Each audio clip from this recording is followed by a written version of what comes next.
Rankings. Hello and welcome to round 21 of the TPO Rankings Show, a show all about Australian football through the lens of the TPO Rankings. You can think of it like FIFA World Rankings, but for Australian football. I'm joined by Jake. Jake, how are you this evening? Cody, I'm going very well, thank you. How are you? Cool. Doing very well. Thanks, Jake. And Jake, tonight we're taking a look at the biggest unbeaten streak in Australian football from at least the 362 clubs that are involved in our ranking system, and maybe a few other little things. Hey, Jake. Yeah, we've got a few things planned that we can dig into, a bit of detail, some kind of clubs that we want to give a shout out to. Yeah, awesome. And Jake, can you believe we're already up to 21, our 21st episode? That seems crazy.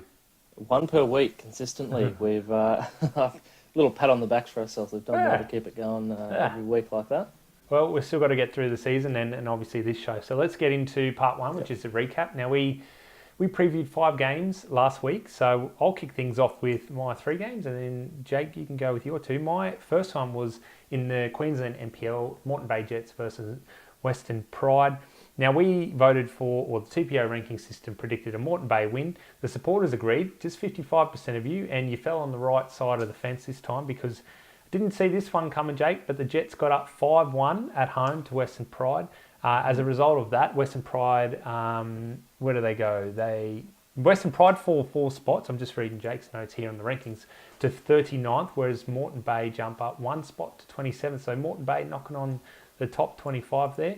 I'll move to South Australia, where Adelaide Comets played MetroStars. Now, we sort of previewed this league in the predicted leagues section last week's show, which was interesting. And we predicted that Adelaide Comets would have a big impact on who finishes where, first, second, third, and fourth, obviously. Now, we predicted a MetroStars win. 57% of you guys agreed, and the result, 1-1. So we scrapped that in terms of the voting, in terms of the overall results. Now, no movement in rankings, and basically no points transferred between the clubs because they were so evenly matched in the rankings. So my last game here was in the WA NPL, and it was Bayswater hosting Perth Glory Youth Team. We predicted a Bayswater win. 53% of you guys did as well, so it was very close. And unfortunate for those other 47%, because the 47% got it right, Perth Glory Youth Team got up 3-1. So as a result of that, on the TPO rankings, Bayswater down 4 places to 46th, and Perth Glory Youth Team up 4 spots to 59th. So there's finally getting some recognition, Perth Glory Youth Team. They've come a long way this year, and maybe that's something we can look at in another week. Maybe Jake, or we can save it to the end of the season. Maybe the teams that have moved most up the ranking, because I know Perth Glory were first back in the day. I imagine they're probably up there still alongside maybe Altona Magic. But enough of that. Jake, your 2 games. Yeah, okay, so mine started in South Australia in the State League 1 there, the second division, and it was White City Woodville against Adelaide Blue Eagles, and this was one that was important for the promotion chase, I guess, there. We had Adelaide Blue Eagles as the favourites, and 61% of you guys, the supporters, also voted that way, and we were both right in this case. So Blue Eagles got up 1-0. Result of that, from a TPO rankings point of view, is that White City Woodville fall 1 place. They're down at 82nd in the country, and the Blue Eagles are up 2 spots there at 49th. They're actually the second highest ranked club from the 3rd tier of the Australian football pyramid at the moment. So, as I say, 49th in the country. And my second game, although I think we're going to cover it in a minute. I'll touch on it because somebody's screaming at me, well, who's the first? And that's Peninsula Power, and I'll leave it at that because we've got some more on that in a minute. The other game I had was in Tasmania. It was a top-of-the-table clash, Launceston City and Devonport City. We had, from a TPO rankings algorithm point of view, Devonport as the favourites. The supporters, and this was a really close vote, 52% of you went with Launceston. So this is the one game this week where we differed and there was a result. And in this case, the TPO rankings algorithm got up. So Devonport had a 3-1 win and went top of the table in Tasmania there for the first time in a while. Launceston's held it since towards the start of the season. And Devonport now are up to 63rd in the rankings, up 3 places this week, and Launceston down 3 places in 145th. So they're one of the clubs as well, Cody, that up until maybe a couple of weeks ago was or had jumped up the ladder quite a way, but the last couple of weeks they've had some losses, so that's slowed them down. Okay. Well, Jake, so that out of those 5 games, one was a draw, so we scrapped that, so down to 4 games.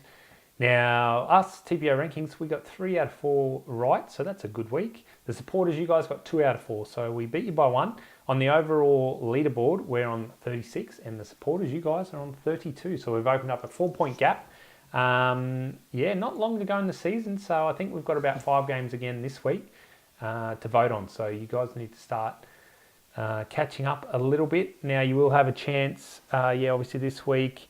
So everyone, get over to Instagram stories on Wednesday night. We're posting that, but we'll be covering that in the last segment of this show. Jake, any other results or any other big movements in TPO rankings or movements worth mentioning? Probably not big movements, but there's a couple here I'll mention, and that's inside the top 25. Rockdale City Suns had a big win over Sydney Olympics, so they've moved up 2 places. They're now at 18th, and they moved ahead of Manly United and Campbelltown City from South Australia. Pascoe have also moved up to 23rd and moved ahead of Lions FC from Queensland in doing that. They had a 2-0 win over Green Gully on the weekend. In Northern New South Wales, Edgeworth Eagles had a win, and they've actually overtaken Broadmeadow Magic as the highest ranked club in their state. So Broadmeadow had again, we'll touch on this in a minute, but they had a surprise loss to Charlestown City Blues, so that's dropped them down the table a little bit. And then Peninsula Power, as I mentioned a minute ago, from the Football Queensland Premier League. Despite only being in the 3rd tier, they continue to climb up the rankings. They're now at 33rd. So as I say, 3rd tier in the country, and yet they're the 33rd best country according to the TPO best club, according to the TPO rankings. And they actually confirmed their promotion as I had a quick look. I think that's the case. Probably worth double checking, but from my quick maths, it looks like they're confirmed to move up to the NPL next year, and there's still 7 rounds to go, so that's quite impressive. Yeah, ridiculous. And they're actually ranked higher now than both Brisbane Strikers and Western Pride, who are they really? Yeah, so very impressive for a club like that down in the 3rd tier. Wow, I did not know they're above Strikers and Western Pride. That's huge. Well, there you go. Cool. That's part 1. Part 2. Now, Jake. So I think we're talking, longest unbeaten streak and a few other little things. It's basically over to you for part 2. Let's go. Let's go. So we'll start with those other few little things before I touch on the longest unbeaten streak. And this is something I shared through the weeks. I've updated it, but we're just going to look at the highest ranked club at each of the tiers in the Australian football pyramid. So with the expanded rankings that we're now looking at 362 clubs. In some states, we go all the way down to the 5th tier of competition, and also including some regional leagues, I guess. So I thought it'd be worth going down and seeing who the highest ranked club is in the tier 3, 4 and 5 and regional. So I'll run through them quickly and a little bit of background, but tier 1, obviously the highest ranked club in the country, Sydney FC. I don't think that'll surprise anybody based on their last couple of seasons. Tier 2 at the moment, so the highest ranked non-A-League club, Apia Leichhardt. We've touched on them a couple of times as well, and they're winning the New South Wales NPL, favourites for the title right now, and are ranked above Wellington and Central Coast Mariners. The highest ranked tier 3 club that we just mentioned, Peninsula Power, they're killing it at the moment. They had a run of 16 games unbeaten earlier in the year, and they lost eventually to Lions FC from the NPL in Queensland, who are winning the NPL, so a tough opponent to get over. But just a couple of stats from their league season so far, 19 games in, they've had 18 wins and 1 draw. They've scored 88 goals and only conceded 17. So if you work that out, it's about an average of scoring 4.6 goals per game and conceding less than 1. So that's pretty insane. I'll jump to the regional premier or the Premier League from a regional area that isn't connected via promotion relegation. So I guess we're defining it a little bit weirdly, I guess. But the highest ranked club there is Bulli from the Illawarra Premier League, and they're ranked at 76th at the moment. So they're actually ranked higher than the tier 4 and 5 side, which is why I'm touching on them now. They're leading the way in their league, 6 games to go. They haven't finished outside the top 2 in the last 5 years, and they're on track for to make that 6 years. And just some of their stats quickly. They've played 16 league games. They've won 13, had 2 draws, and lost just the once. They've scored 49 goals, but how's this, Cody? They've conceded only 5 goals in their 16 league games. Oh, that's impressive. Insane. So you can see a theme here, can't you? Some strong defences. The next one is Geelong. So Geelong Soccer Club from Victoria are the highest-ranked 4th tier club in the country. They currently are in the State League 1 Northwest League. As I said, in Victoria, they lead their league at the moment by 6 points. So they're on track for now, at least, for promotion to the NPL2 next year. And I just want to touch on their stats quickly because it's just as impressive from a defensive point of view. They've played 14 games in the league, 10 wins, 2 draws, 2 losses, but they've only conceded 8 goals in those 14 games. So very few conceded. And then finally, the last one, so Tier 5, the highest ranked Tier 5 club is Berwick City from the State League 2 South East in Victoria. They're actually only sitting in 4th in their league right now on the table, but it's quite close. They're only 2 points behind the leader. And in those 14 games, they've won 9, drawn 3 and lost 2. But the thing that I guess is interesting here is because they're ranked lower than, in the league table, they're lower than a number of clubs. Why are they the highest ranked on the TPO rankings? And I kind of had a little bit of digging, and there's almost 2 answers to this. So the first one is that they've been reasonably consistent in the last couple of years. So they finished 3rd or 4th, I think, last year, which doesn't sound so impressive, but it's this second part that kind of comes into it, and that's that when you're at that stage or that level of football, so in, say, New South Wales, it would be the State League 1 is this same level. If you are really killing it, you end up gaining promotion to a level higher than you are now. So, the couple of clubs who've done well in previous years at this level in Victoria have all ended up in a higher tier. So they're not part of this. So last year they had a reasonably good season, but just missed out on promotion, and this year they're having a reasonably good season again. So they're just climbing up very slowly. So there you go. There's the highest ranked clubs at each level of the pyramid. Nice one. All right. So now on to, I believe, the longest unbeaten runs in the country, Jake. Yep. So what we're doing here is having a look at across all of the 362 clubs that we've got in the rankings, how long they've gone unbeaten. So we're not looking at specifically at winning streaks. It's just unbeaten runs. And it includes every game. So it includes the FFA Cup qualifying games as well, which is what makes this, that little bit more impressive, I guess, if they're in this list, especially for the lower tier clubs, because at some point they're going to have to play some higher tier clubs, and it makes it that harder to keep the runs going. So right now, the highest unbeaten run in the country sits with Hellenic from the Northern Territory, and they are at 19 games. Now this is, I guess it's one of those things you hear Northern Territory and you think, oh, it's not a particularly strong league, and I guess that might be the case if you look at some of the clubs they're playing who are struggling to get a single win, or a single point. But at the same time, you have to remember that it doesn't matter who you're playing against. To go 36 games unbeaten, in the A-League with Raw was super impressive. And they had the similar, it's obviously an elite level and everything, but at the same time you had clubs struggling. And in this case, I think, the bottom 3 or 4 clubs, or maybe 2 or 3, there's only about 8 clubs in the Northern Territory League that they're playing in that are really struggling. There's always 1 or 2 that's been quite good at the same time. I went back and had a bit of a look at their history. So to continue to be unbeaten is doesn't really matter who you're playing against, is quite good. Now, the thing here, though, is that it's going to be quite tough for them to continue this run beyond about the next month, because they are playing Western Sydney Wanderers in the FFA Cup. So, good luck. And you're giving them no chance, Cody. The TPO rankings algorithm gives them about 2%. So I wouldn't even give them that. Fair enough. We'll see what happens, eh? I think I'm with you, but anyway, I'll tell you what. If they can do something against the Wanderers, then you have to take your hat off to them for sure. Absolutely.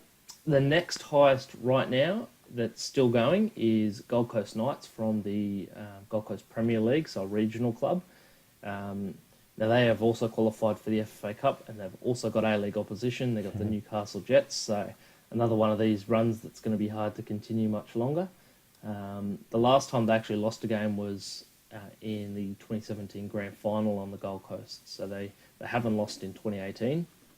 They're actually unbeaten, so 11 league games this year haven't lost there, and 5 FFA Cup games, and 3 of those were against NPL clubs in Queensland. So that's a pretty decent run as well. I think actually one of these ones, which is, we'll get an image up which will show what we're talking about here, but one of the clubs that we were going to talk about, Broadmeadow Magic, actually lost this weekend. So they were at 14 games unbeaten, and they had a loss to Charlestown City Blues against the probably against the odds. Yeah. And so theirs has come to an end. So they're 14 games unbeaten, puts them above a couple of other clubs, but that have had good runs this year, but doesn't quite reach the peaks of your Bentley Greens and the Sydney FCs that we've talked about earlier in the year. One more that I just wanted to touch on was Moreton City from Victoria. They're currently second in the NPL2 in the Eastern Conference. They're 5 points behind Dandenong City, who are leading that competition. Their last loss was in late March, in the FFA Cup qualifying against Green Gully. And the thing that's interesting about this one is, despite having such a long unbeaten run, and it's been such a long time since they lost a game in the league, they're still only in second. And the reason is because out of the 14 games that it's been since they lost, 7 of those were draws. So they seem to be good at not losing, but struggling to actually get the 3 points instead of the 1. And that seems to be hurting them. And then, again, I'm not going to go into the detail, but quick shout out to 3 other clubs that are at the beginning, I guess, of a very good unbeaten run, and that is Noosa Lions from the Sunshine Coast Premier League, Berwick City that we mentioned before from the Victorian State League 1 Southeast, and Olympic Kingsway from the Western Australian Division 2, because all 3 of those clubs are now 12 games unbeaten. So we'll see what happens to them in the next couple of weeks. They might climb up the ladder there as well. Yep, absolutely. Cool. Well, thanks for running through that, Jake. That's some interesting stuff there. And as you say, we've got, for the podcast listeners, thanks to the podcast listeners, we appreciate you. Now on Spotify, by the way, just quietly. We'll put an image up on our video. So if you do want to see this image, head across to our Facebook page and or our YouTube channel. All right, let's go to the next. So thanks for running through that, Jake. We're now into part 3 of the show, which is where we preview the games for the upcoming weekends that we like the look of. I've got 2 games. Jake, you've got 2 games. Only 4 games this week. I'll get into it and I'll give you a break because you've just talked a lot, and then you can wrap us up. So I'm back to Queensland, and Moreton Bay get another feature. So top of the table clash, Lions versus Moreton Bay. We're so spoiled in Queensland with such a close top 4. This week, basically the top 2 are the top 4 for the moment anyway, and that's Lions versus Moreton Bay. Lions go into the game as favourites. They're 50.9% probability of winning. They're ranked 24th in the rankings. Moreton Bay just outside the top 25. They're at 27th. Lions at home, so I would go with them. But I reckon that would be a very, very entertaining game to get along and watch. I watched Lions on the weekend, and they're such a great team. Jake, you'll have to go watch that. You're close to Lions, so probably worth a trip out. Now, I'll think about it. You'll think about it, yeah. The other game I have is in Victoria, so the NPL2 division, and that's Altona Magic hosting North Geelong Warriors. So another top of the table clash. We're getting lots of these recently. This time it's in the NPL2 Victoria and the West Conference or West League. Altona Magic are one of those teams that have just been skyrocketing up the rankings this year. Probably them and Perth Glory Youth Team, the 2 teams that are moved most up the rankings, I would predict, but we'll obviously have to have a look at that. Magic are 6 points ahead, North Geelong, who are in second. And if they win this with only, I'd have to go and count, there's probably 7 or 8 games in this league, but they win this game and they're that step closer to promotion to the top league in Victoria, which would be just incredible stuff for them. They're ranked in at 52nd, and North Geelong are at 96, so they go in as favourites with 66% probability of winning. Jake, your 2 games. All right, so I have to admit I struggled to pick games this week outside of the two that you picked and then the first one of mine. I don't know, I think it seems like we've had a couple of weeks where there's been some really great games that are really important to title races and relegation, that sort of thing, and this week seemed not to have as many of those. Still some good games, but less important as singular games. But Sure. I've looked forward in the next couple of weeks, and I think just from what you said before, how we need to give the supporters an opportunity to catch up in the voting. Maybe or in the next couple of weeks at least, we might look at doing another one of those rounds where we pick a bunch of games, 5, 7, 10 games, and give them a chance to catch up, because I think there's some important ones coming up in rounds to come. But this week I did pick two games anyway. So the first one is Adelaide Comets versus Campbelltown City in South Australian NPL. Last week we did have a look at the last 5 rounds of this league and looked at some predictions. And basically we said that Adelaide Comets will have a big impact on the title race. And not necessarily because they're going to win it, which we don't think they will, but because they're the most difficult game remaining for a few of the clubs, the 3 clubs that are all still in with a chance, and they took points off MetroStars on the weekend just gone. And I think this is the toughest game for Campbelltown, who are currently favourites to win the title. And if they can get a win here against the Comets, then it'll go a long way to securing that for them. In terms of the percentages, Campbelltown City is ranked 21st at the moment. Comets are ranked 25th, but the Comets are at home and the home field advantage is coming into play, so that the favourites. Yeah, Comets, according to the TPO rankings algorithm, are favourites, 41% chance of winning, and Campbelltown 37% chance of winning. So this will be an interesting one for the supporters to vote on, whether they stick with Campbelltown, who are sitting in first, predicted to finish first, or whether the home field advantage is enough for the Comets. My second game is Tasmania, and I've gone Launceston City against Hobart Zebras.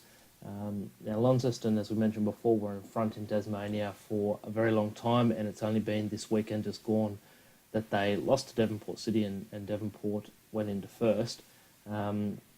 That's, I think, 2 weeks in a row that Launceston have lost now, and I'm interested to see whether they can stop that, or whether it'll continue, because Hobart Zebras are another strong club. They're sitting in third at the moment, Launceston in second, and I think depending on if Hobart Zebras can get a win, if it's by, I think it's 3 goals or more, then they would overtake Launceston, go into second. So there you go. We could see Launceston falling a long way very quickly, and I'm interested to see whether it was short-term early season form, or whether they can turn it around and really, pull themselves back up and challenge for that title. Cool. Well, there's the 4 games. Reminder, get over to Instagram stories Wednesday evening, and I will have posted those 4 games for your voting pleasure. That's it for tonight. I had one ask for everybody, and that's for those podcast listeners. If you like this podcast, wherever you listen to it, would you please give us a review?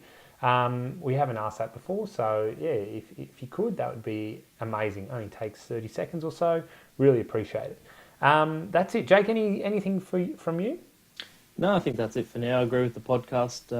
Let us know if you are listening. Even if it's, reviews are awesome. They make a big difference to us. But let us know that you're even listening to it, because Cody puts in a lot of work with getting it ready, and it'd be good to know that people are enjoying it. Yeah, we've definitely got some numbers there. Look at the analytics. So someone's listening out there, Jake, and not just you and I either. Some more people. So I was going to say, but we never hear from 2 off it every time. Probably 3 from Mum as well. To be honest, I never listen to them. So I think I listened to the first one just to make sure I never go in and listen. So if you are listening, let us know. I don't know who it is and where you're listening from, but thank you very much. Otherwise, that's the end of round 21 of the TPO Ranking Show. We'll see you next week in round 22. See you, Jake. See you, Cody. See you guys.